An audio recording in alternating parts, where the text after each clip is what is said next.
gitu. Ada contoh-contohnya memang. Kalau etika-etika kayak gitu masih ada. Tapi kalau cari jodoh dari dulu tuh enggak pernah wangsit-kan sesuatu. Gini, kecuali Hosea doang, nikahi si ini. Nah, itu pun ada maksudnya. Kayak gitu. Jadi intinya lebih ke arah kita datang dan cari sendiri, terus dibawa ke Tuhan. Kalau mamamu aja nggak ngatur kamu jodohmu, jangan minta Tuhan atur jodohmu. Kayak gitu, gampang kayak gitu. Kayak gitu. Tapi apakah kalian nggak minta izin ke mama papamu? Pasti minta. Nah, wes sama, Tuhan juga kayak gitu pasti. Tapi apakah mama papamu nggak punya suggest? Pasti punya. Nah, kayak gitu juga Tuhan, sama. Gitu. Kecuali mama papa ini nggak peduli ya, wes kamu pokoknya nikah. Nah, itu tahu ya maksudnya. Tapi selama orang tua kalian dalam batas oke, aku bilang oke ya, kayak gitu. Ya pasti dia pasti punya pilihan yang terbaik buat kamu. Tapi kalau kamu nggak mau, ya udah silakan. Apapun tanggung resikonya. Kayak gitu. Silakan cari sendiri, berusaha sendiri. Mungkin kalian akan dibantu. Misalnya Tuhan kasih rema. Oh, kamu kerja di sini misalnya. Siapa tahu jodohmu di situ. Itu masih bisa. Tapi hari ini cara tuh Tuhan turun ke sana ya cuma 2. Kalian taat sama dengerin remani Tuhan apa. Kayak gitu. Deket sama Tuhan. Udah, itu tok caranya. Soalnya lagi gitu aku udah dapet jodoh, guys. Gitu. Kan maksud Tuhan nggak sayang aku sih sering sharing kan gitu maksudnya. Maksudnya logikanya kayak gitu. Tuh. Kan kok jadi males tuh ya. Kan, tadi boleh Feli. Gitu. Nggak, aku juga nggak setuju. Nah iya kan, jadi harus ada usahanya gitu ya kan. Kayak skincare kan, pakai skincare dan keluarlah rumah ya kan. Jangan sih kalian diam di rumah gitu, skincare tuh kalau misal glowing tapi enggak, ya betul. Kalau misal skincare tapi enggak keluar rumah sama aja gitu. Siapa yang melihat? Cuma papa mama Anda yang lihat. Jadi Ada banyak pertanyaan kayak gini kan seru. Katanya. Nah, ini ada yang nanya gitu. Kan Daniel tidur pasti dalam keadaan final, kan? Ya. Nah, terus Tuhan Yesus tidur di tengah badai laut gitu. Iya. Ini ngelawak tak cium loh ginjalnya. Nah, terus dia tuh nanya gitu. Tadi kalau ada masalah kita tidur. Nah, tuh. Enggak ada sama yang ngetik gitu, tolong nih. Enggak apa-apa. Tidur dalam hadirat Tuhan. Tak bantu ketemu Tuhan sekalian, ayo sini. Nyari masalah orang begini nih. Aku mau nanya dong. Ya, ditaruh di chat dulu. Ditaruh chat dulu. Atau nanti sabar dulu. Kita habisin dulu yang tulis dulu nanti biar nggak lupa. Lican. Ya, kita habisin dari yang Excel dulu ya. Ayo. Oke. Jadi ada yang nanya lagi gitu. Ini kita ke yang santai-santai dulu sebelum kita ke yang berat gitu kan. Karena ini beberapa pertanyaan yang berat gitu. Oh, ada lah. Aduh. Ada.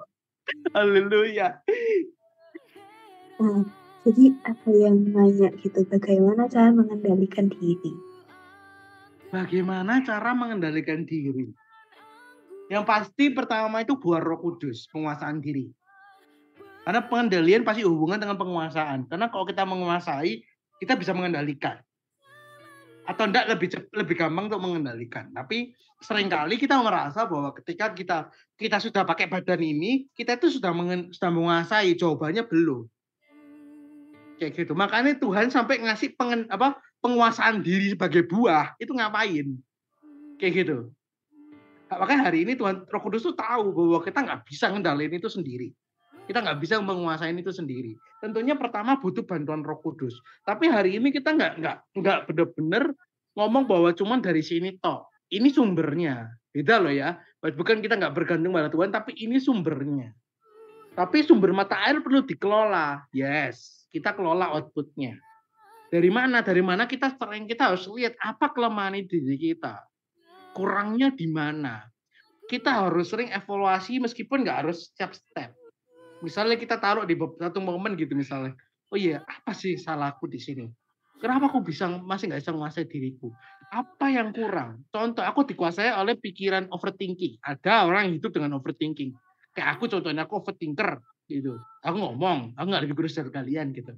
Jadi aku ngomong hari ini aku sering overthink, ya gitu, nggak sengaja misalnya.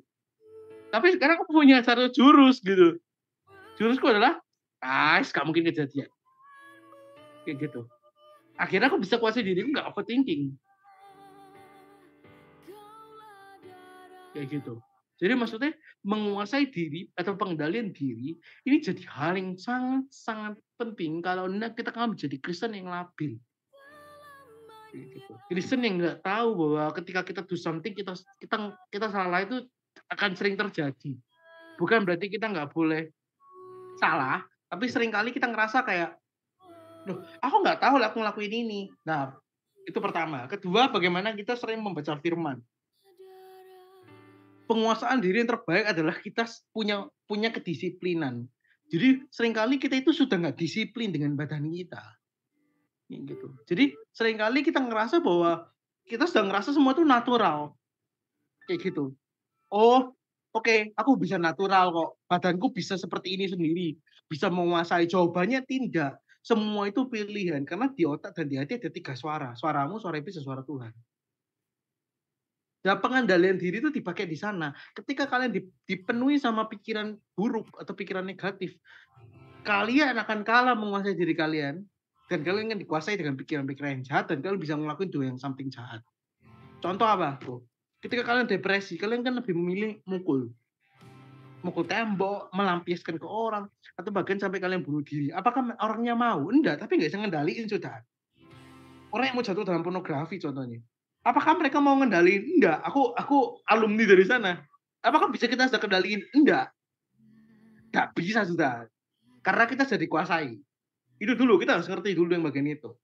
Jadi kita harus ngerti dulu siasat permainan mereka ini seperti apa dalam penguasaan diri. Kayak gitu. Jadi penguasaan diri itu tidak ada yang natural. Penguasaan diri itu ngomong tentang kedisiplinan kita menguasai diri kita. Jadi seringkali yang paling susah adalah bukan mengendalikan orang lain, tapi mengendalikan diri kita sendiri.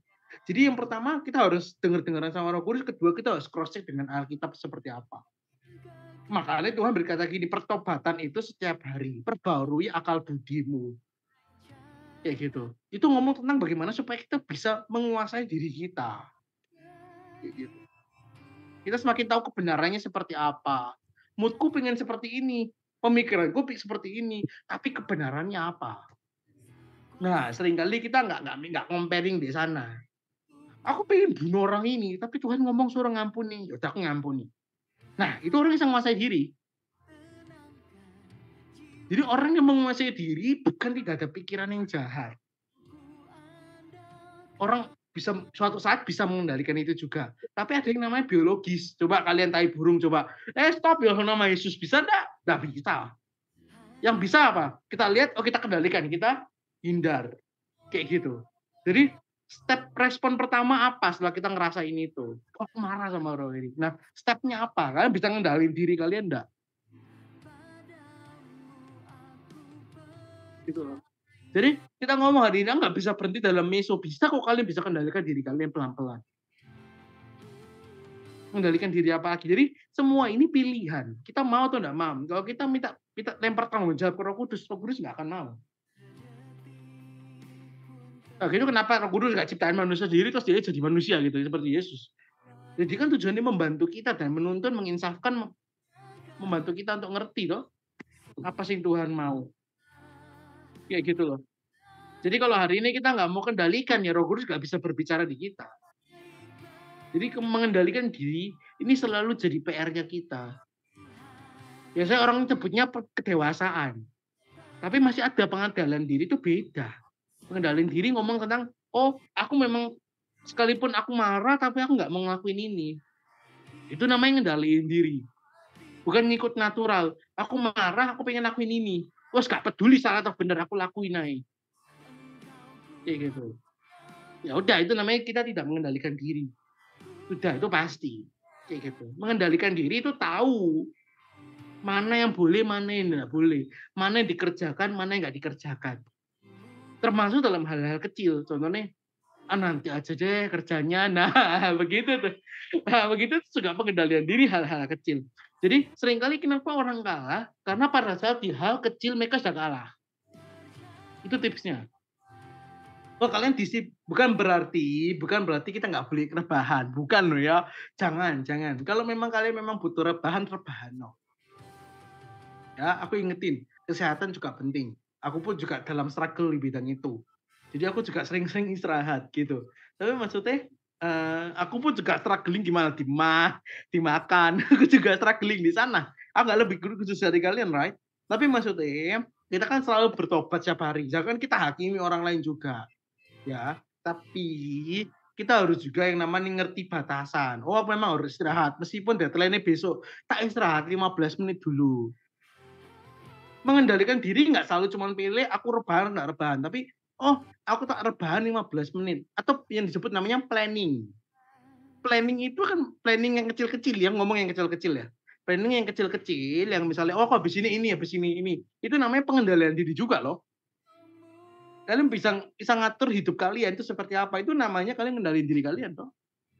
Ya gitu. Nggak dikuasai oleh pikiran OVT kita, nggak divisi pikiran kita, hati kita. Kayak gitu. Kecuali panggilan dari Tuhan itu pasti break the planning semua pasti. Kayak gitu. Kamu telepon dia sekarang, nah itu pasti hancur semua planningmu. Sudah langsung kayak gitu kan. Nah, jadi kayak tapi terlepas dari itu kendalikan diri ini kalian. Dalam kita merespon, dalam kita ngomong, dalam kita bertindakan, dalam kita do something, dalam kita organisasi pun, dalam hal rohani juga dikendalikan. Oh ini over limit atau enggak, itu pengendalian diri. Oh aku do something kayak gini, aku pengendalian diri. Oh aku seperti ini pengendalian diri. Jadi menangkan dulu di hal-hal kecil. Aduh males banget, tapi dari jam 2 kerja. Nah itu kalian sudah ngendalin diri. Udah beli gini, itu namanya ngendalin diri. Jadi nggak usah muluk-muluk, tipsnya cuma satu. Ya kalian harus tegas dan disiplin dengan diri kalian. Kayak gitu. Selagi kita ngikutin hati dan pikiran, ya kalau kita ikutin salah satu dari itu kita susah. Kayak gitu. Jadi kita kalau mau menguasai, ya biarkan Roh Kudus yang bantu kita yang menguasai pikiran dan hati kita supaya kita bisa ikutin keduanya. Kayak gitu. Tapi kalau nggak bisa, ketegasan dan disiplin itu yang membuat kita cinta Tuhan, right? Kayak gitu. Nggak selalu cinta ya, Roh. Kedisiplinan itu membuat kita cinta dengan Tuhan.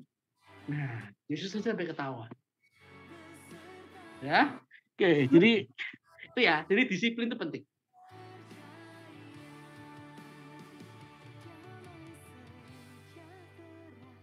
Masih agak sama.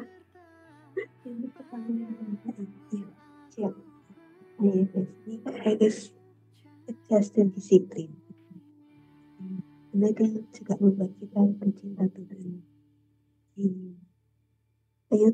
Ternyata lumayan deep ya. Jadi tak pikir agak nyantai. Ternyata lumayan deep. Oh iya, loh Anda nggak minta nyantui. Ya, tapi aku nggak bisa jelas itu separuh-separuh guys, maaf ya.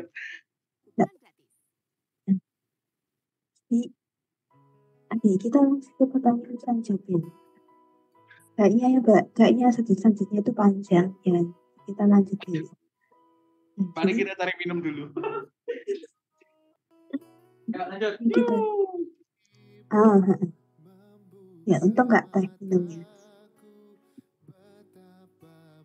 Jauh guys. Bagus. Nah, jadi ada yang nanya,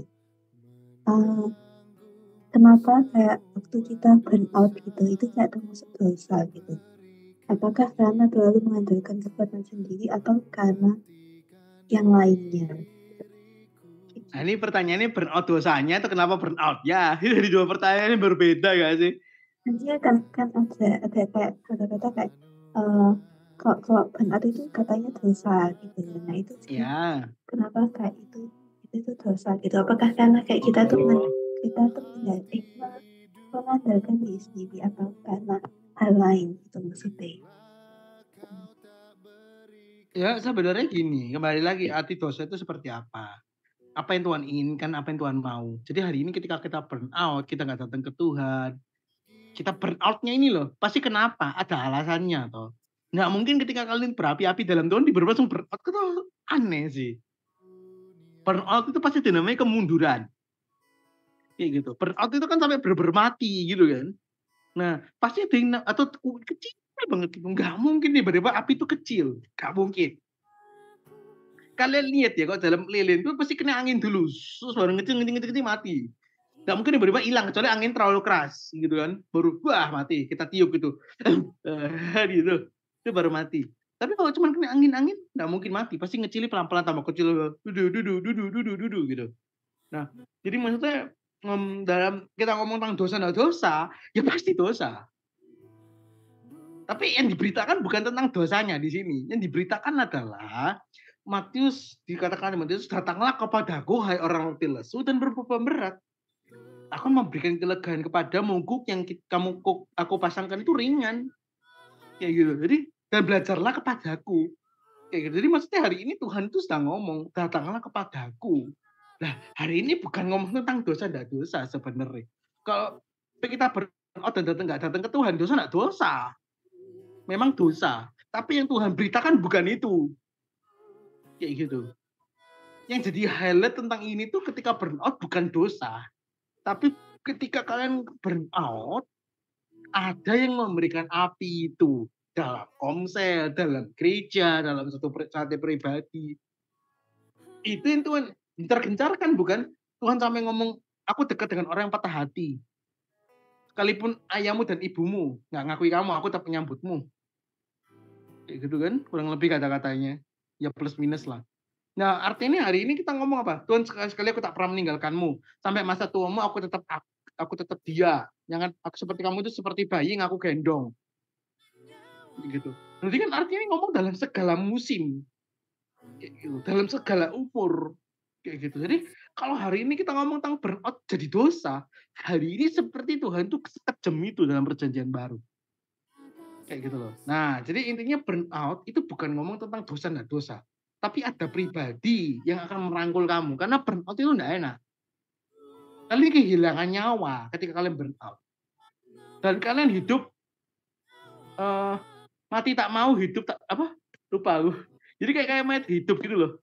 Jadi kalian mati enggak mau, hidup ya enggak mau, kayak gitu loh. Jadi kayak mayat hidup doang.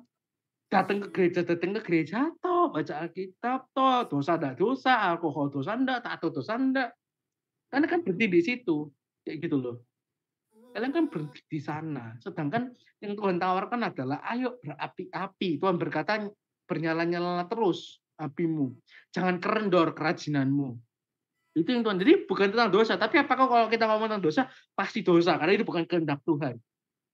Kehendak Tuhan kamu datang dan kamu nggak datang itu dosa. Termasuk kita nggak saat dulu kita nggak bersekutu dengan Tuhan, itu dosa. Karena jawabannya satu, karena Tuhan nggak mau kamu burnout. Bukan karena ngandalin diri sendiri, karena Tuhan nggak mau kamu burnout. Tapi kamu cengkal. Nah itu Tuhan nggak mau dan itu dosa. Jadi yang diberitakan di ini tentang anugerah.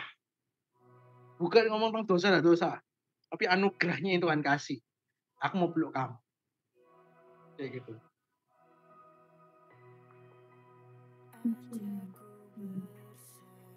Itu tuh dengan yang manis-manis di hati. Kayak aku, makasih.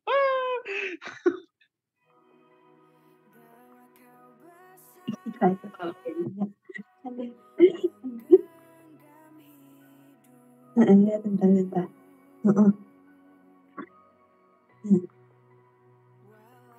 Nah, gitu. Bukan, ya itu bukan soal kayak, bukan mentah-mentah soal kayak dosa nggak dosa gitu. Aku sama paketnya Yopi. Kenapa? Apa? Enggak apa-apa. Ada kak sharing supaya bikin. Ayo lanjut. Oke. Iya, yang mau tanya ya guys ya, jangan lupa dicat atau isi di file gitu. Malu nih. Oke. Lanjut. Ayo, nah cepat. Lanjut. Ayo, kita ada sekitar 1,5 jaman lagi. Iya, karena ini pertanyaannya udah semakin. Jadi ini ada yang nanya langsung 2 kali. Nah, tapi kita coba ke pertanyaan pertama dulu. Jadi dia tuh nanya gitu Kak, sebenarnya bagaimana nasib para pendahulu kita yang udah meninggal, tapi mereka itu belum kenal Kristen tanpa Injil gitu. Apakah mereka juga akan mendapat keselamatan? Ya, jadi kita harus ngerti Dampaknya. dulu doktrinnya. Jadi bagaimana di zaman lama itu namanya hukum Taurat. Jadi hukum Taurat itu tidak dibatalkan. Nah, jadi hukum Taurat pada saat itu menjadi standar utama kamu masuk surga. Kayak gitu. Jadi di situ Tuhan juga ngomong bahwa ya intinya ketika kamu ikut suara Tuhan dan meninggal, ya kamu akan tetap masuk surga. Ada standar yang lain. Kayak gitu. Beda dengan zaman sekarang. Nah, di zaman sekarang karena Yesus kan genapi firman Tuhan. Genapi hukum Taurat. Nah, rohnya tinggal di dalam kita. Jadi kita ini start dari sudah genapi dari hukum Taurat. Yesus bukan hanya membatalkan udah nggak perlu lagi, tapi sudah digenapi. Start sudah digenapi ini kita yang lanjutin, gitu. Logikanya analogi singkat itu singkat ya, analogi kasar ya supaya kalian paham. Jadi kita harus ngerti bahwa kita dimulai dari start kita sudah genapi hukum Taurat sekarang, kayak gitu. Karena Roh Kudus, bukan karena kita. Ya ingat, karena Roh Kudus, karena Roh Allah, kayak gitu. Tuh. Jadi dianggap sudah selesai, sudah digenapi. Karena diminta Bapa pada situ harus ada yang genapi untuk masuk surga. Iya, loh. Tapi ada lagi pada saat itu bahwa ketika kamu hidup seturut dengan hukum Taurat, hidup dengan apa yang Tuhan mau, itu masuk surga. Kayak gitu. Ikut apa yang Tuhan mau. Intinya gitu toh di zaman perjanjian lama. Jadi tapi hari ini kalau misalnya perjanjian baru pasti hingga detik ini ya, pasti mereka tahu satu kali pasti pernah mereka pasti dengar. Pasti pernah sekali dia dengar tentang Injil. Kalau anak-anak yang meninggal sekarang ya di zaman sekarang pasti pernah sekali. Minimal sekali. Entah lewat TikTok, entah lewat IG atau lewat apa, pasti pernah sekali. Pasti pernah sekali, entah lewat guru atau apa. Kayak gitu. Ya, kayak gitulah jawaban singkatnya. Karena nggak terlalu panjang. Jadi ada standar ini. Terus ada lagi gitu kayak bagaimana sikap kita sebagai pengikut Kristus melihat orang-orang yang jauh dari kota yang tidak ada akses untuk belajar atau saat teduh gitu. Jadi bagaimana sikap kita sebagai pengikut Kristus kayak waktu kita melihat kayak ada orang yang jauh dari kota gitu ya toh. Nah, mereka Jauh tidak dari ada kota. akses. Ya, jadi mereka itu nggak ada akses gitu buat belajar gitu atau saat teduh gitu ya. Apalagi kayak mengenal firman gitu. Nah, bentar. Nah, jadi caranya supaya mereka bisa diselamatkan tuh kayak gimana? Sikap kita ya. Oh, nggak gitu. Coba dirangkum sedikit.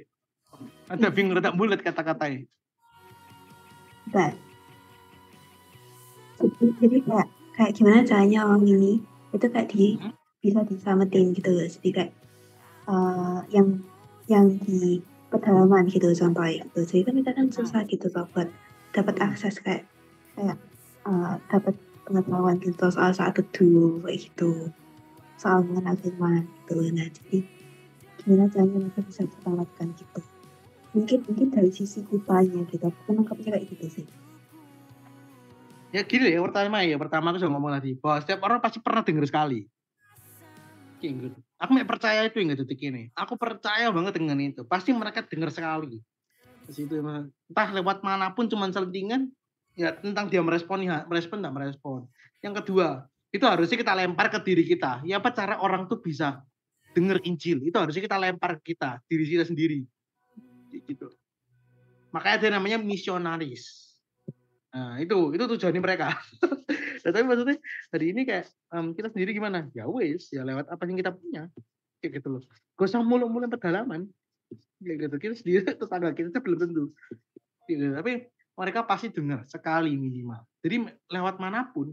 Jadi hari ini kita ngomong tentang, tapi aku mungkin tergelitik dengan pertanyaannya. Hari ini bagaimana cara dia dapat akses dan lain-lain. Hari ini kata-kata saat teduh, kata-kata apa itu tidak pernah diajari. Kalian tahu nggak pernah diajari sebenarnya. Doa satu tok itu diajarin itu doa yang baik, bukan template. Kalau kalian baca. Nggak pernah. Yesus gak berkata, dia saat teduh, enggak pernah. Yesus berdoa. Yesus memuji Tuhan. Nggak ada tulisan ibadah komsel kalau kalian cari. Dia cuma muji-muji toh. Jadi memuji Tuhan doang gitu maksudnya. Nggak ada acara tertentu. Jadi hari ini kita buang dulu pemikiran kalau saat teduh itu membuat kita semakin selamat, saat dengan kita doa itu membuat kita semakin selamat, atau dengan kita memuji Tuhan berbahasa roh paling kecil itu membuat kita semakin selamat, itu akan menjadi sebuah sia-sia. Tapi yang kita percaya hari ini selamat di Roma 9 kalau nggak salah, atau Roma 10 aku lupa. Percaya dengan hati dan mengaku dengan mulut. Dan mengikuti apa yang Tuhan mau. Tuh hari ini kalau dia nggak pernah, kalau hari ini dia memang keterbatasan dan dia udah berusaha, Tuhan tuh melihat orang kok. Kayak gitu. Dan artinya namanya pribadi Roh Kudus. Bukankah dia berkata gini kayak dia mengajarkan apa yang belum kamu tahu kayak gitu. Dia menuntun kamu. Ya. Jadi kalau misalnya kita harus percaya kuasa supernatural juga. Tapi tetap kita harus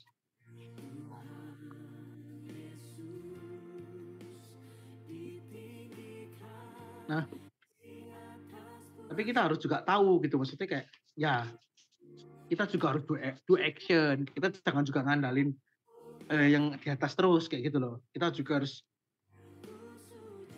harus tetap do something untuk mereka.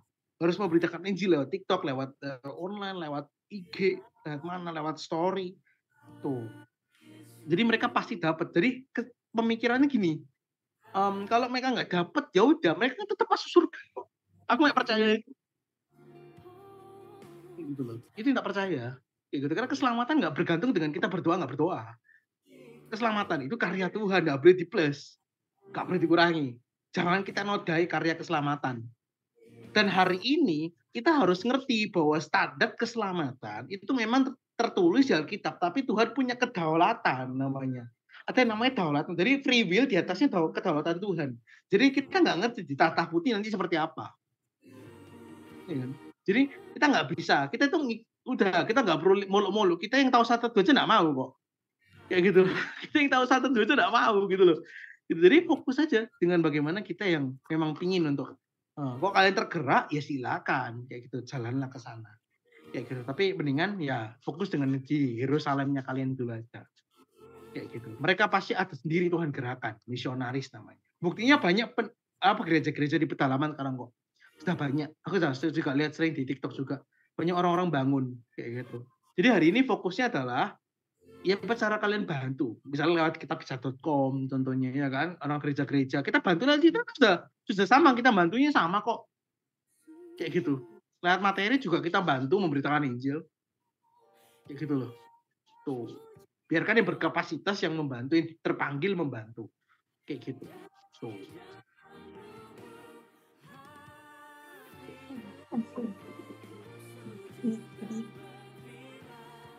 Jadi ya itu salah satunya dengan men-share link TikTok gitu. Setiap Selasa. Nah gitu. Setiap Selasa jam 8. Salah satunya itu. Siapa tahu itu bisa menjaga mereka. Tapi apa ya? Nah, cakep. Nah, guys on cam guys. Kok kalau sing on cam sih? Iya, kok sebenarnya cuma adanya Pak. Kok on kurang cam aja deh. Yuk. Nah ini ditemui sama Yesus dan murid-muridnya kok. Rame. Cukup rame. Ayo Joce on cam. Ayo lanjut. Ayo Felix, Erik. Edwin biasanya itu ya, punya pertanyaan. Ayo Rick, tulis Rick. Oke. Udah bukan dia ngomong ada pertanyaan kemarin. Oh iya. Tulis. Ayo lanjut, waktunya mepet. Ya. Nah jadi ada yang nanya gitu. Bagaimana caranya agar kita tidak mudah terbawa dengan gereja aliran yang sesat? Apalagi saat ini sudah banyak gereja dengan aliran sesat yang sudah dibedakan dengan gereja itu sendiri. Gini ya, hari ini ada orang tuh banyak ngomong gini, kok Kristen progresif gimana, kok begini, kok aliran Jenju apa gitu bola, terus kok begini, kok ada aliran baru, kok begini, kok begitu, kok. Pertanyaannya gini, kenapa aku nggak membuat video klarifikasi Kristen progresif. Contohnya. Karena aku ngerti, kalian sudah tetap kalian benar. Kayak gitu loh. Kalau kalian ngerasa aliran apa yang kalian percaya sekarang benar, kalian ngapain gusur-gusur? Gitu aja sih. Kalau yang mulai goncang imannya, artinya ya mereka nggak bener-bener selama ini. Ini jadi dan ini definisi di mana kalau bukan dasarnya Tuhan ya pasti goyang. Kayak gitu. Jadi kok hari ini orang Kristen progresif begini, begitu, aku apa sih Kristen progresif? Yaudah, oh ya wes, bukan. Ya wes, gitu doang. Gitu. Jadi itu yang paling kita tanggapi, jangan kita akhirnya kita ngerasa bahwa aliran kita yang paling benar. Ketika kita ngerasa aliran yang paling benar, kita ngerasa bahwa yang lain sesat, udah nggak usah dicek, pasti kita ngerasa yang lain sesat. Kayak gitu. Tapi hari ini kalau kita ngerti, kita punya banyak aliran yang pertama. Yang kedua, kita ngerti bahwa yang kita percaya ini sesuai dengan Alkitab. Ya udah, kita nggak ngurusi aliran lain. Ngapain gitu loh maksudnya. Pertanyaannya gini, ngapain? Kayak gitu, kita ngurusi aliran lain. Itu perlu dipertanyakan. Bukan itu pertanyaannya. Tapi kayak lebih karena yang kita pertanyakan ke diri kita adalah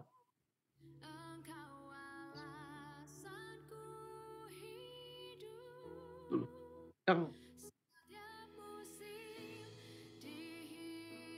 ngomong apa nih? Pak. Ya. Yang dipertanyakan adalah, apakah sebenarnya aku tahu kenapa aku selamat? Yang pertama. Apa aku yakin kepada Yesus Kristus sebagai Tuhan? Apakah aku percaya di Allah 100%, Allah 100% manusia? Apakah aku percaya bahwa Alkitab itu diinspirasikan oleh Allah? Gitu, inspirasi Allah langsung. Apakah kita percaya otoritas tertinggi itu di Alkitab? Kayak gitu, bagaimana di dalam dunia ini ya? Itu dulu. Kalau hari ini kita cuma pusing, akhirnya kita capeknya di mana? Per bulan boleh atau enggak boleh? Ngapain kita ngurusi aliran lain? Pertanyaan gitu sih. Kita aja nggak saat teduh kok ngurusi aliran lain. Kayak gitu loh. Itu yang nggak benci sih. Menurut gue, nggak terlalu ngurusi aliran baru. Yang aku ngurusi ku default saat teduh nggak anak-anaknya. Gitu. Jadi kita nggak perlu mikirin aliran yang lain. Aliran lain pasti akan punya perbedaan. Kalau mereka nggak punya perbedaan, ya ngapain ada mecah? Gitu kan? Ibaratnya kenapa nggak semua dalam satu, contohnya reform atau HKBP atau apa? Kenapa nggak dalam sinode itu aja? Karena mereka punya perbedaan dan itu it's okay untuk melengkapi tubuh Kristus. Jadi stop untuk kita lihat aliran lain, berhenti untuk melihat yang lain dan fokus dengan aliran. Kita dalam karismatik contohnya, kita dipakai untuk menunjukkan karisma. Ya pakai itu dulu wis. Gak usah ngurusi yang reform, gak usah Pentakosta, gak usah HKBP, apalagi Ortodoks, biar Katolik misalnya, Kristen Katolik, terserah, biarkan mereka, kita nggak usah sesat mereka. Yang penting mereka percaya Yesus, nah itu yang paling penting. Emang kenapa? Gitu loh, mau kalian mau ada yang perpuluhan, enggak perpuluhan, Tuhan nggak juga tiba-tiba langsung masuk neraka kalian. Nggak misalnya tiba-tiba ada patung Yesus tengah-tengah dalam ibadah, kenapa? Contohnya. Kalau hari ini kalian mau kagumi Bunda Maria, kenapa? Ya penting percaya Yesus Kristus sebagai Tuhan dan Juru Selamat enggak? Kalian menyembah Yesus enggak kayak gitu? Ya sudah. Gak usah urusi yang ornamen-ornamen kayak gitu. Gak usah ngurusi yang ornamen-ornamennya. Oh mereka harus pakai baju apa, pakai topi apa. Sesat lah. Ada drum dikit sesat. Jadi ini gitu toh. Jadi ini kita terus mengomentari. Gitu. Dan itu nggak akan pernah habis. Ada beratus-ratus aliran baru sekarang. Ngapain kita ngurusi? Pertanyaan itu sih, lebih karena ngapain kita ngurusi, kayak gitu. Pokoknya dia percaya Yesus sudah, ya udah titik, gak usah koma, kayak gitu. Kita fokus dengan aliran kita. Kalau kita terlalu gonjang-ganjing imannya, jangan-jangan kita di aliran kita nggak percaya sendiri dengan apa yang kita percaya. Dari situ. Kalau kita percaya yang kita aliri, kita nggak akan takut kalau kita ngerti benar. Kayak gitu loh. Kalau kita percaya sinode kita benar, ya udah percaya itu. Dan gak usah jelekan yang lain. Karena nggak ada sinode yang paling benar di sini. Nggak ada. Termasuk sinodeku juga nggak benar. Karena pasti ada yang nggak benernya kan. Nggak mungkin 100% benar. Ayo. Pasti ada yang salah di mata Tuhan. Nggak ngomong 100% benar. Tapi kita yang menutupi kesalahan itu, right? Ya udah, yang kita percaya apa ya udah. Nggak ada yang lebih bagus dan lebih jelek. Adanya kita nyaman atau nggak nyaman. Ya, selama itu diakui sama negara, ya sudah. Sinode itu sah di Indonesia, ya udah ikut orang. Ya kan? Kalau kalian nggak cocok, pindah tapi gak usah disesati. Mau kayak contoh dulu aku nyoba GKI, aku ngerasa nggak sreg dalam ibadahnya. Ya udah, aku nggak akan ngomong sesat. Kayak gitu loh. Aku ya lebih seneng orang yang memang apa hype yang baru mau muji Tuhan dengan all out, selalu loncat-loncat misalnya dengan sukacita benar-benar ya udah. Why gitu. Kenapa nggak pindah ya? Nggak apa-apa, pindah aja. Ya, tapi jangan asal pindah ya. Kayak gitu. Harus benar-benar pindah. Gitu. Jadi lebih karena kita nggak usah ngurusi. Pertanyaannya kita punya bekalnya enggak? Kayak gitu. Lebih ke arah sana. Jadi dia nggak jawab pertanyaan bagaimana cara menyikapi. Ya bacalah Alkitabmu. Kayak gitu. Bacaan Alkitabmu dan deket dengan Tuhan. Kamu nggak akan ngerasa bahwa atau orang ngomong Matius 30 juga kalian cuma ketawa. Kayak gitu loh. Gitu. Jadi intinya bagaimana kamu dekat sama Tuhan, ngerti firman Tuhan. Itu dulu, kuncinya cuma 2. Sinode dan lain-lain itu jadi pendukung kita, right? Tapi pribadi kita sendiri. Gitu loh. Tapi ketika kalian sudah ngerti dasarnya, kalian kan saksi Yehova. Pada mulanya firman itu bersama dengan Allah dan firman itu suatu Allah. Gitu, bukan adalah Allah. Ya kalian kan cuma guyu. Kayak gitu loh. Jelas sesat, udah ngerti, nggak usah ditimbang-timbang, kan ngerti sendiri, kayak gitu. Perbuatan di plus misalnya, ada perbuatan menyelamatkan kita langsung ngerti salah sat, gak usah bingung, gitu loh. Gak usah pakai gempar, makanya aku bingung, kadang orang tiba-tiba gempar banget sama Kristen progresif. Kenapa? Emang ajaran keselamatan kalian kurang? Kayak gitu loh. Emang iman kalian kurang gitu dengan kegemparan ini. Nah, kayak gitu lebih karena dipertanyakan kayak gitu. Jadi kalau kita sudah dasarnya ngerti, ya udah. Kita nggak usah takut dengan aliran baru. Fokus dengan yang kita percaya aja. Karena itu nggak menambah asa. Jangan kita tameng. Kadang ini terakhir ya. Kadang kita ngerasa kok, kasihan jemaat-jemaatnya. Alah, kalian itu egonya kalian doang. Sungguh percaya, pasti itu cuma tameng. Kayak gitu. Orang tuh lebih seneng ngesesat-sesatin orang. Kayak gitu loh. Gitu. Jadi kalau kalian memang pengen nyelamatin orang itu ya nggak usah taruh di media, jangkau aja orangnya, kasih tahu baik-baik. Gitu kan kalau pengen jangkau jiwa, ngapain jelek-jelekin? Kayak gitu loh. Nah kayak gitulah ini. Berat juga pertanyaan ini. Iya. Ini ada pertanyaan bapaknya gitu ya. Jadi kayak ngomong soal Alkitab gitu dan 100% gitu ya kan. Ya ada pertanyaan gitu soal ketidakbersalahannya Alkitab itu terletak di mana atau apa yang menyebabkan Alkitab itu 100% benar. Karena dia inspirasi dari Allah langsung. Allah yang menginspirasikan. Ada perbedaan gini. Aku dulu sempat bingung kenapa ini bisa kayak gini ya. Pertama, semua di perjanjian lama dan baru itu nyambung. Kayak gitu. Mereka saling menggenapi, saling korelasi, nggak ada yang bertabrakan. Kalaupun ada, pasti esensinya beda. Kayak gitu. Maksudnya bukan nabrak, tapi ada maksud yang lain di baliknya. Nah, terus hari ini kita ngomong bahwa ini panjang sih, tapi kita harus ngerti dulu, jangan berpikir seperti orang modern. Kita sudah pegang kitab, terus kita nyalin, beda. Kayak gitu. Mereka nggak tahu. Kamu bisa dulu coba kalian bisa apa nggak kejadian sampai paling terakhir kita apa lupa kesampean. Aduh lupa rek. Bukan. Coba apa? Perjanjian lama paling terakhir apa? Maleakhi ya. Nah ya, aku salah ngomong. Oke. Nah jadi ya ingatanku sebatas ya guys. Kayak gitu. Jadi bagaimana hari ini kalian bisa ingat nggak dari kejadian sampai Maleakhi? Nah kok bisa? Kalian bisa nulis semuanya dengan rapi semua. Kok bisa nggak nabrak? Aku aja barusan lupa kita Maleakhi yang terakhir. Nah pertanyaannya kayak gitu sih. Ayo. Yang perjanjian baru dapat kitab yang kemarin dari gimana? Dulu itu enggak ada percetakan. Disalin pakai tangan. Kayak gitu. Makanya pikirannya jangan start dari yang modern. Orang berpikir bahwa oh kitab ini ditulis dengan mereka sudah ngerti megang kitab fisiknya. Ya apa caranya? Dulu dia itu cuma megang gulungan-gulungan. Kertas demi kertas, kitab per kitab. Gitu loh. Di perjanjian baru malah disalini satu-satu, maka setiap salinan ada yang berbeda. Kayak gitu. Namanya tulis tangan. Kayak gitu. Jadi pemikirannya pertama ditulis tangan. Kedua, jarak antara satu kitab ke kitab lain itu ratusan tahun. Ratusan tahun nih. Tahun. TAHUN.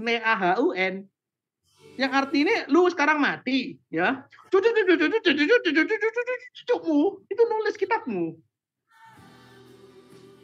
Kayak gitu. Jadi bisa nyambung dengan apa yang kamu tulis. Ayo, coba, sekarang aku tanya ke Feli. Ayo, buyutmu pernah nulis apa? Pernah berpikir apa sekarang? Pernah nggak nulis surat wasiat? Pasti pernah, right? Pasti pernah. Misalnya ngasih surat wasiat gitu. Apa isinya? Pasti kamu nggak akan tahu toh. Tahu nggak, ayo? Pernah ngasih pesan apa ke papamu? Buyutmu. 100 tahun yang lalu. Ayo. Sambil makan ya, Nak. Nenekku juga tahu lah itu. Nah, gitu. Jadi maksudnya hari ini kita ngomong gitu loh. Bahkan nenekku yang sudah meninggal pun aku nggak tahu pesan terakhirnya apa. Gitu loh. Tapi hari ini kan ngomong, loh yang nulis Lukas apakah bersama dengan Yesus contohnya gitu misalnya? Atau ini dipertanyakan semua kan? Siapa Saulus bisa begini, Paulus bisa begini, Petrus bisa begini. Karena ada roh yang tidak terbatas oleh waktu, yang sudah ada dari awal. Gitu loh. Contoh. Aku mau gini, kalian tahu sekarang film-film itu terinspirasi dari kejadian nyata ya. Tahu ya, apalagi film horor ya. Kalian tahu ya. Nah, orang yang pemain film pelakunya bukan ya, kayak gitu. Tapi kenapa dia bisa menyusun kejadiannya bisa pas tepat saklek-saklekan, kayak gitu.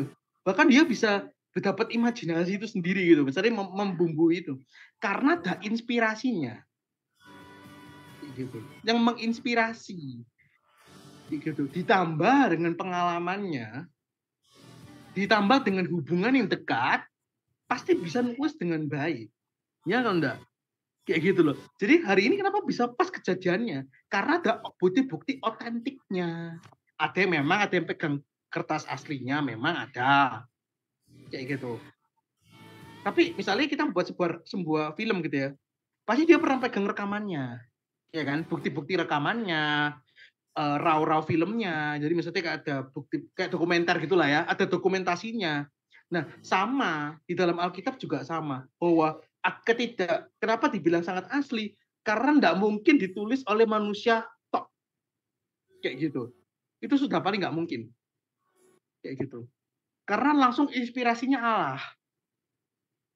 Kayak gitu. Nggak mungkin ya. Coba kalian berpikir, orang Musa bisa menulis bahasa hasta. Ayo romanya kalian ukur sendiri, bisa nggak nulis sekarang? Kayak gitu. Kayak gitu. Kenapa kita bilangan bisa ditulis dengan rapi? Tak hasta, ayo. Karena ada sutradaranya. Aku aja dari sini ke sini aja, dari tempat kerja aku ini aja nggak tahu. Meja aku aja loh, 1 meter berapa ini? Aku yang beli. Aku sing beli dewek. Kayak gitu. Aku sing beli, aku sing milih yang ini mah. Gak tahu. Kenapa? Karena ya memang kita tinggal beli aja. Ya kita tinggal bangun aja, kita tinggal mengukur aja. Nggak pernah dicatat, cuman ya jadi diomongin toh. Zaman itu diomongin toh loh. Hasta-hastanya. Dituntun sama Roh Kudus. Jelas-jelas Roh Kudus berkata, ini Roh Kudus memberikan kuasa kepada Harun untuk membuat bait Allah, tapi dibuat patung emas. Patung lembu nggak salah. Nah, itu kurang ajarnya sih itu. Tapi maksudnya kita ngomong bahwa nggak mungkin bisa tanpa inspirasi Allah. Entah Roh Kudus yang tanda kutip memberikan ilham. Jadi kalau hari ini, apakah sama dengan buku yang di Gramedia? Enggak, beda. Gitu. Itu cuma jas rema biasa. yang dia dapat dari pengalamannya. Tapi kalau Alkitab memang sudah diilhamkan dan itu firman Tuhan sendiri. Gitu. Maka firman itu adalah Allah. Itu kan benar gitu loh. Karena firman itu sudah berhenti kayak gitu, bahwa maksudnya sampai wahyu itu sudah. Tapi memang mungkin kalau pewahyuan itu sendiri memang terus lanjut memang. Tapi terakhir itu penglihatan, udah beres, wahyu udah habis. Kayak gitu. Jadi nggak mungkin ada kitab yang baru diselipkan, nggak mungkin. Kayak gitu. Jadi ini berat sih. Jadi ya kalian coba pahami sedikit ya, biar nggak separuh-separuh. Jadi nggak mungkin 100 tahun kemudian dia bisa ngerti apa yang tak omong sekarang. Ada devil itu syukur-syukur. Ya gitu loh. Jadi nggak mungkin karena 100 tahun lagi belum tentu Zoom masih ada, foto-foto kita masih ada. Nah itu sih kita harus ngerti. Jadi mikirnya jangan dari zaman modern, mikirnya dari zaman kolot, zaman lama, zaman yang nggak ada teknologi. Kalian kan ngerti betapa susahnya, kayak gitu. Dan itu benar-benar harus diinspirasi Allah. Kalau udah ada, pasti nggak mungkin nyambung semuanya. Kalau kalian lihat nyambung semua. Dia saya berkata nanti bakal ada nabi dan lain-lain. Wah, apa namanya lambang pemerintahan di bahunya, penasihat ajaib dan lain-lain. Ada Yesus di situ. Dia juru selamat dan lain-lain kayak gitu. Nah, ada itu muncul beneran kayak gitu. Jadi maksudku ya nyambung gitu loh. Kalau kita lihat dari cobalah yang paling gampang ya terakhir ya, biar kalian paham kejadian itu keluaran nih. Keluaran nih nggak salah, aku lupa. Antara dua itu ya. Ya, keluaran harus sih. Ya, antara itu lah pokoknya. Bagaimana Abraham harus mengorbankan Ishak. Itu kan ngomong lambang tentang bagaimana Yesus harus mati kayak salib. Ketika Tuhan harus melewati perjanjian, tanda kutip di jam perjanjian lama itu perjanjian hewan itu ya, bagaimana hewan dipisahkan ke 4 mata angin terus berdua orang harus lewat. Kalau misalnya yang gagal harus mati. Nah, cuman Tuhan tuh saya lewat, makanya Abraham gagal pun Yesus mati di kayu salib. Yang terakhir lagi pada saat bagaimana Tuhan pengen mengirimkan malaikat maut, harus ada darah di ambang pintunya. Bukankah siapapun yang di dalam situ meskipun bukan orang bangsa Israel tetap selamat? Kayak gitu. Bukankah itu lambang dari Yesus itu sendiri? Kayak gitu. Darah Yesus yang akan dicurahkan. Kayak gitu. Mengapa dia harus pakai domba contohnya? Kayak gitu. Nah, kenapa Yesus harus ngomong anak domba Allah? Kayak gitu. Karena domba di situ paling tertinggi titiknya pada saat itu di perjanjian lama. Ngomong nanti bait Allah. Makanya kenapa harus dirobek dulu dan kita masuk dengan darah Yesus, karena pada zaman itu ketika kita masuk ke ruang kudus harus pengorbanan, bahwa ada darah. Kayak gitu baru Tuhan turun di situ. Nah, sekarang kita ada darah Yesus untuk masuk ruang kudus. Jadi maksudnya ini jadi relevan banget sebenarnya. Kayak gitu. Jadi maksudnya hari ini kita ngomong Roh Kudus itu api yang menghanguskan misalnya. Nah, api yang menghanguskan ini tetap ada. Tapi Tuhan menahan. Nah, jadi intinya bagaimana hari ini Alkitab itu tidak salah. Gitu. Jadi kalau sebagai titik yang tertinggi, sebagai itu firman Allah, itu dicap firman Allah. Kayak gitu. Itu firman Allah yang dicap memang itu adalah Allah itu sendiri. Itu Yesus itu sendiri. Kayak gitu. Yang di Gramedia ya orang yang dapat orang yang dapat rema aja. Kayak gitu.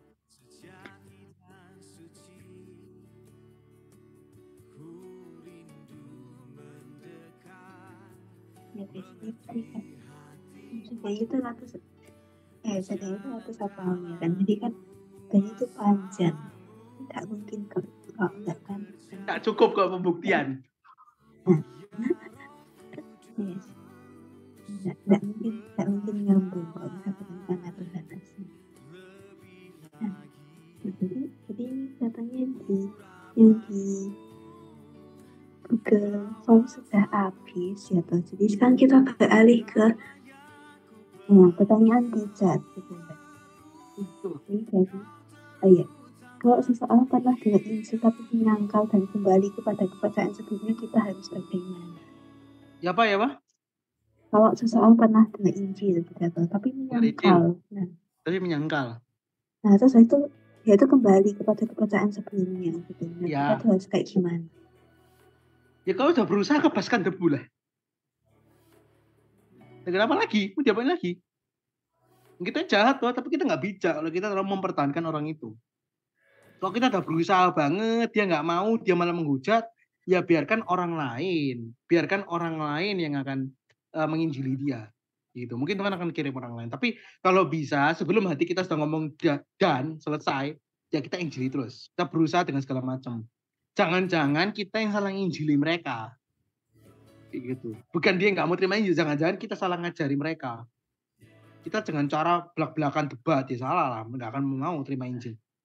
Tapi kalau dengan cara kita mendemonstrasikan kuasa Allah, kita merangkul mereka, kita memberikan kasih, penerimaan. Siapa sih? Hari ini banyak TikTok yang sampai agama-agama lain doain. Sampai caption nih, beda server gitu. Didoain beda server gitu. Jadi kayak, ini kayak, ya. Fokusnya, kalau memang orang itu sudah nggak mau ngikutin Injil lagi, ya udah kebaskan debu aja. Darahnya nggak tercurah kita lagi. Tapi kalau kita didorong masihan dengan Roh Kudus untuk menginjili orang itu, terus gencer. Kayak bagaimana Ruben sama Shaun gitu, sampai 6 kali, 7 kali, akhirnya orangnya datang toh. Kayak gitu. Karena masih ada kemanusiaan, sisi kemanusiaannya yang hati, karena gitu loh. Basically, ya ini kalian tahu, ini aku belajar dari salah satu orang reform yang bagus banget pemikirannya gini. Basically hati kita itu memang merindukan Allah dan mencari Allah. Kayak gitu. Hati nurani kita itu sebenarnya basic nyari Tuhan. Jadi wes sebenarnya kalau kita get-getin terus dengan cara yang benar, orang tuh pasti mau kembali ke Tuhan. Pesan GrabCar hemat sekarang. Kayak gitu. Jadi lebih ke arah sana. Sebenarnya orang tuh mau, cuman ya apakah kita bisa memanifestasikan Tuhan itu dengan baik. Kayak gitu. Lebih ke arah sana. Oh nggak bisa, ya udah kebaskan debu. Masih banyak orang butuh Tuhan.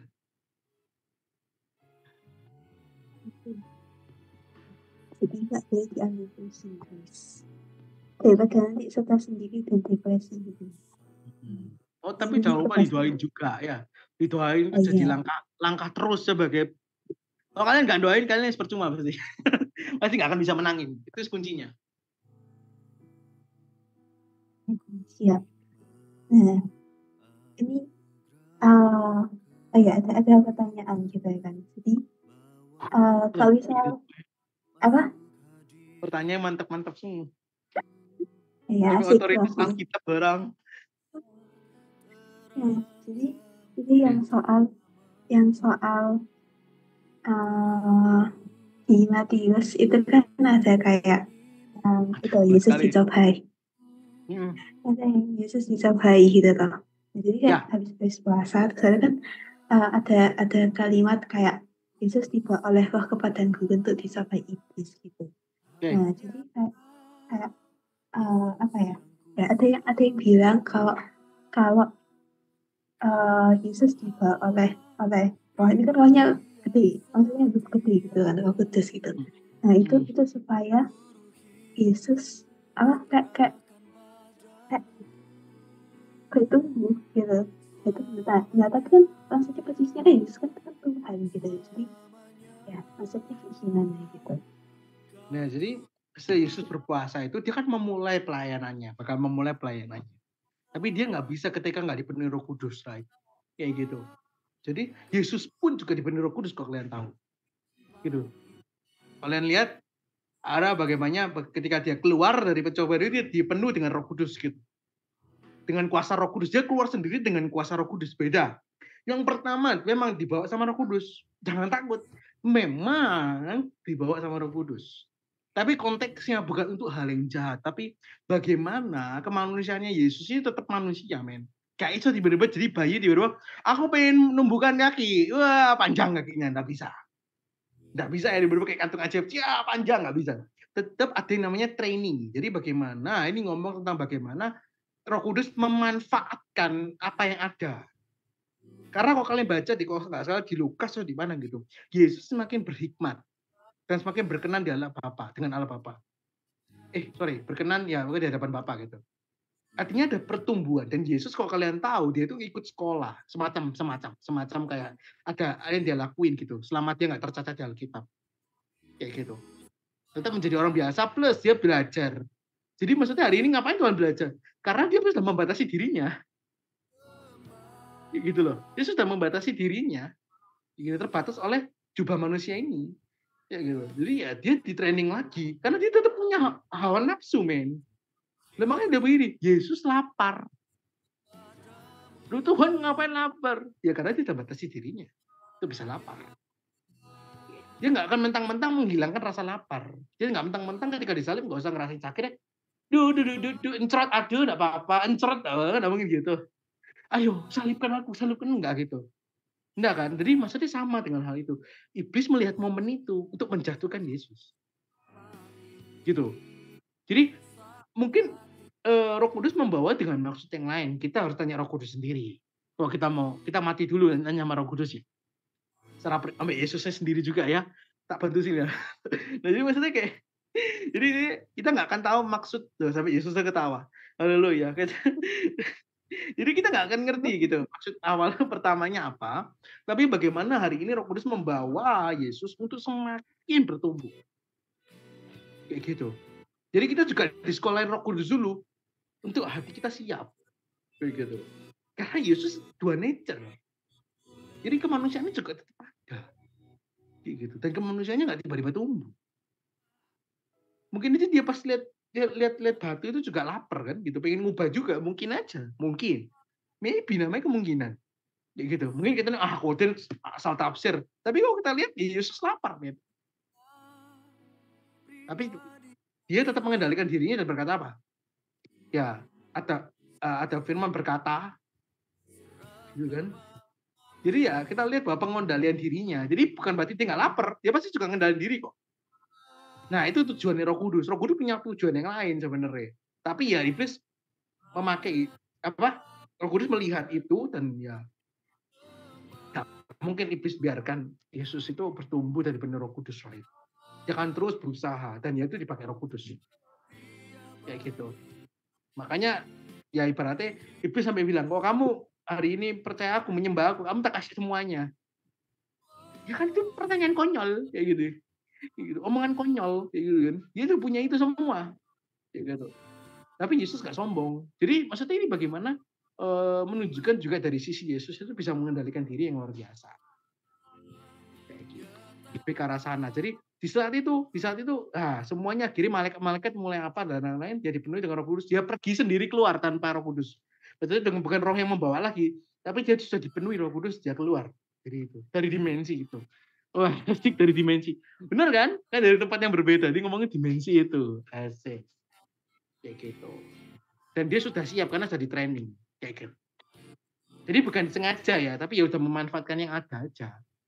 Ngerti maksud? Jadi dari kehidupan kita juga relasinya kayak mungkin dalam kehidupan kita di training sama Roh Kudus itu lebih taat. Contohnya kayak gitu. Right? Bukan Roh Kudus yang jahat, tapi Roh Kudus memanfaatkan apa yang sudah ada. Kayak gitu. Mungkin banyak dari pandangan-pandangan yang lain ya, nanti lebih baik lah. Kayak gitu. Tapi yang aku percaya enggak detik ini kayak gitu.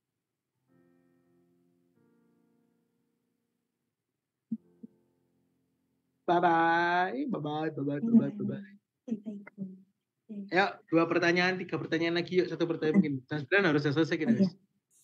Iya, oke. Nah, ini ada yang nanya gitu. Gimana kalau misal Yesus itu nggak naik ke surga? Nggak bisa, jawabannya nggak bisa. Kayak gitu. Ketika dia nggak naik ke surga, batal semua nih. Kayak gitu. Dia jadi kematiannya konyol. Kayak gitu.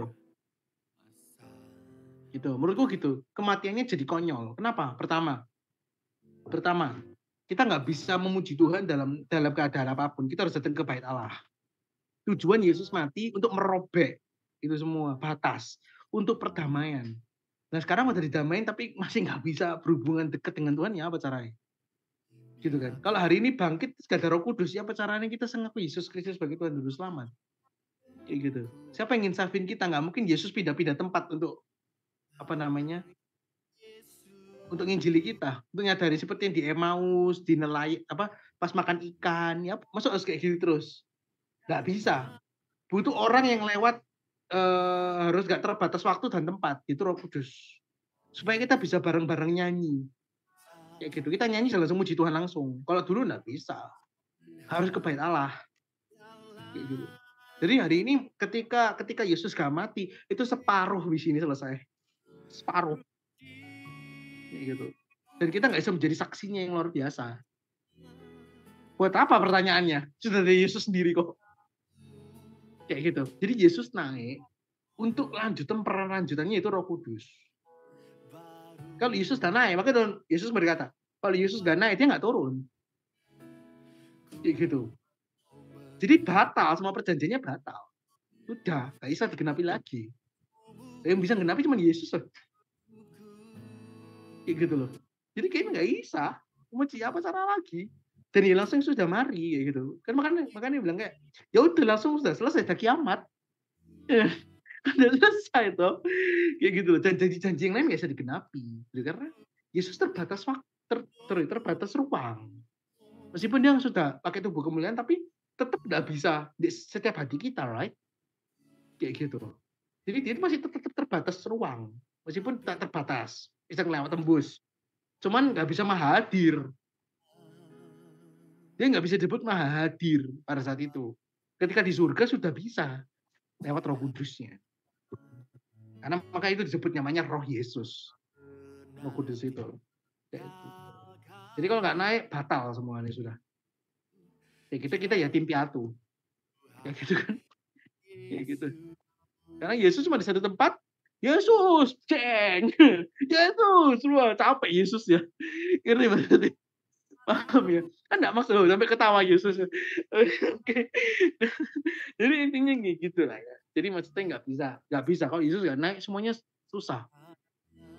Kita nggak terima kuasa untuk bisa menjadi saksi. Semakin sedikit yang terima Yesus. Kayak gitu. Orang ngerti kayak gitu. Itu singkatnya ya. Jangan semua didipin lah. Sebenarnya kita kayak gitu lah. Waktunya nggak nutut. Ayo, biar ada banyak pertanyaannya. Ayo diselesaikan guys.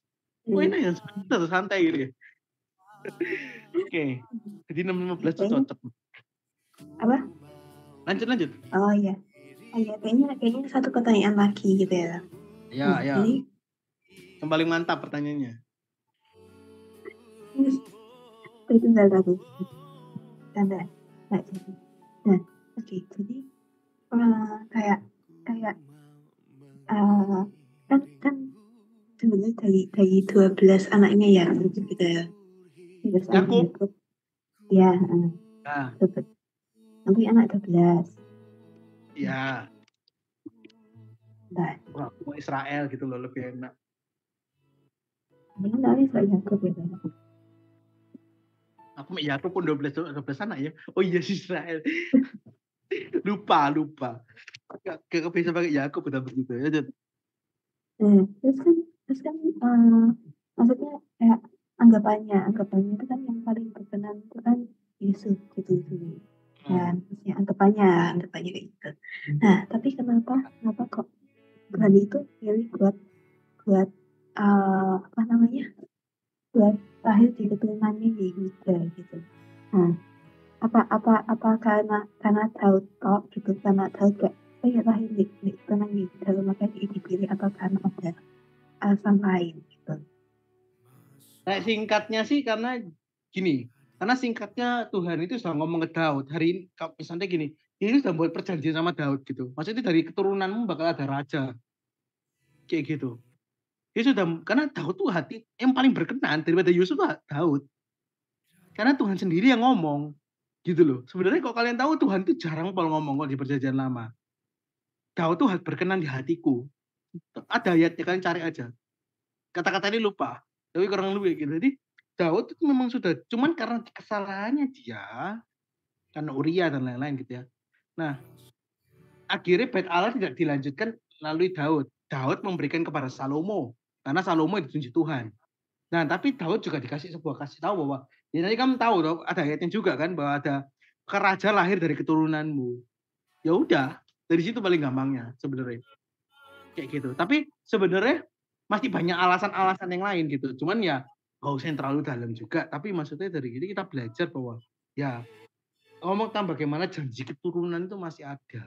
Keturunan ilahi yang memang Tuhan berkenan itu masih ada. Kayak gitu. Jadi kalau misalnya kalian hari ini punya jadi orang Kristen yang benar-benar takut akan Tuhan, membangun keluarga Kristus, anak kalian pasti dapat janji Tuhan. Ada berkat tersendiri. Itu kita nggak bisa ngomong bahwa itu kalau keturunannya ada, kok berkat keturunan juga nggak pernah luput dong. Nggak ngomong soal, cuman ngomong tentang materi, tapi ngomong tentang penyertaan. Kayak gitu. Karena kita nggak bisa ngomong bahwa orang berkenan itu dilirik Tuhan. Ya iya dong. Kalau meskipun Tuhan tetap nggak pandang bulu, cuman kayak ya cobalah misalnya Ducing ngasih aku setiap hari babi. Amin amin Tuhan dengar, Tuhan catat, Tuhan catat, Tuhan catat. Kolesterol. Oh, sekali orang-orang. Oke, nah, jadi Itu apa ya? Masa makan babi tiap hari? Enggak ya, biasa babi. ketawa. Babi tiap hari tentu. Terus masa ketika aku butuh apa-apa nggak sering ngechat sampai Jose misalnya, masa nggak tanya Jose? Ya pasti dong yang pertama tak cari adalah Jose ya kan, yang paling deket soalnya. Ya kayak gitu lebih ke arah situ. Bukan aku memandang bulu, tapi ada orang yang pingin lebih deket ya pasti kita deket. Kayak gitu loh. Ternakin sendiri cari. Saya menolak Aku batasi punya sama babi-babi. Biasanya bajunya yang warna biru-biru tak kasih babi-babi semua. Nah jadi maksudnya gitu loh. Jadi kayak porean. Moderator gak boleh pore. Oke. Boleh. Jangan Dari situ wis intinya. Kayak gitu. Jadi kayak ngomong apa sih aku lupa ya. Oh ya. Nah, jadi tentang berkenan. Jadi sama. Jadi ketika kita dekat sama Tuhan itu berkenan dan ada lirian Tuhan. Jadi bagaimana dari janji keturunan ini juga ada. Tapi mesti banyak sih kenapa Yehuda. Kalian bisa cari aja. Kenapa Yehuda bisa cari sendiri. Ya gitu. Tapi yang paling gampang itu dulu. Karena ya ada satu janji bahwa dari keturunanmu bakal lahir. Tapi nggak situ tok ya. Nggak cuma itu tok. Kalian bisa cari aja nanti. Masih banyak faktor-faktor lain. Contohnya kenapa harus Yusuf dan Maria. Karena itu perpaduan yang pas. Kayak gitu. Menurutku itu. Jadi bukan sebuah kebetulan, right? Kayak gitu. Gitu kalau. Nggak cukup waktunya itu pembuktian. Cuma 5 menit. Mau satu pertanyaan lagi, kalau ada? lanjut pertanyaan tadi ya. Cepetan. Kenapa Yesus dan Maria itu perpaduan yang pas gitu? Karena kalau kita lihat bahwa Yusuf ini aku ngomong bagaimana Yesus ini jadi 100% orang Yahudi itu karena dari Yusuf dan Maria juga kayak gitu loh. Terus dari Maria ini ada lagi. Nanti kalau kalian mau jelasin panjang nih. Jadi Maria ini punya intinya keturunan apa gitu, ada rupa juga. Dan Yusuf ini yang membuat kayak aku jadi lupa ya tiba-tiba ya. Tadi ini di otakku ya. Intinya Yusuf dan Maria ini membuat 100% bahwa dia itu orang Yahudi. Dan maksudnya ada hal-hal yang lain, misalnya dari keturunan suku mana kayak gitu. Ya gitu. Termasuk yang suku Yehuda tadi. Kayak gitu loh. Dan makanya dia besarnya di Nazaret dan lain-lain kayak gitu kan. Nah, jadi intinya ya dari Maria dan Yusuf ini kalau kalian cocokin nanti kalian lebih cari lebih detailnya bagian yang detail di sejarah ya. Nah, kalian bisa tahu kenapa harus Yusuf dan Maria. Jadi nggak sembarangan salah pilih sebenarnya. Kayak gitu. Kalau misalnya nggak Yusuf dan Maria, pasti susah di Yesusnya. Susah di Yesusnya jadi. Dan tapi memang ada. Gitu. Salah satunya Yehuda, biar 100% orang Yahudi dan lain-lain. Kayak gitu. Kalau misalnya nggak 100% Yahudi, repot soal Yesus. Kayak gitu loh. Gitu. Karena orang Yahudi terpandang banget di zaman itu. Gitu. Dan ya orang Yahudi menggenapi hukum Taurat dan dia selesaikan hukum Taurat itu. Dan rohnya masuk di kita. Sehingga kita dari start sudah genapi hukum Taurat kayak gitu. Dan masih banyak lagi alasan-alasannya. Kalian harus cari sendiri kalau itu. Nggak habis. Bukan bagianku itu. Lanjut, satu pertanyaan lagi masih bisa ternyata. Oh. Ada? Yes, ada yang secara cepat. Mungkin Susi mau tanya cara ternak babi gitu. Soal bisa kasih makan kodan babi tiap hari. Ya, tinggal ternak ini berjuara biru-biru ini. Kasih makan tiap hari, Joce. Loh, kok purian ya?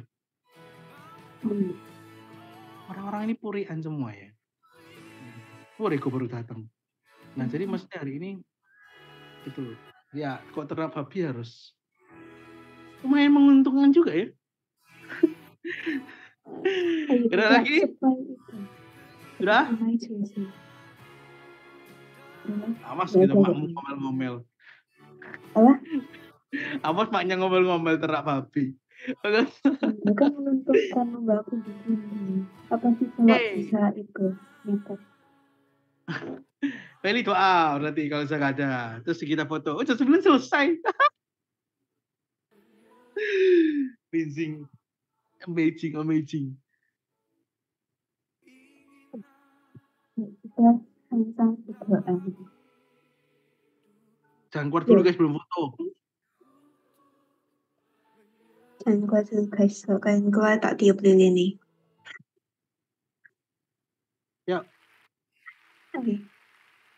Terima kasih Tuhan buat pernyataan buat kami semua. Tuhan kami boleh sama-sama menyelesaikan sesi Q&A hari ini Tuhan. Engkau yang menyertai Tuhan buat setiap materi apa yang tadi disampaikan pada hari ini Tuhan. Biar semuanya juga boleh bertumbuh di hati kami. Terima kasih Tuhan dan mengucap syukur.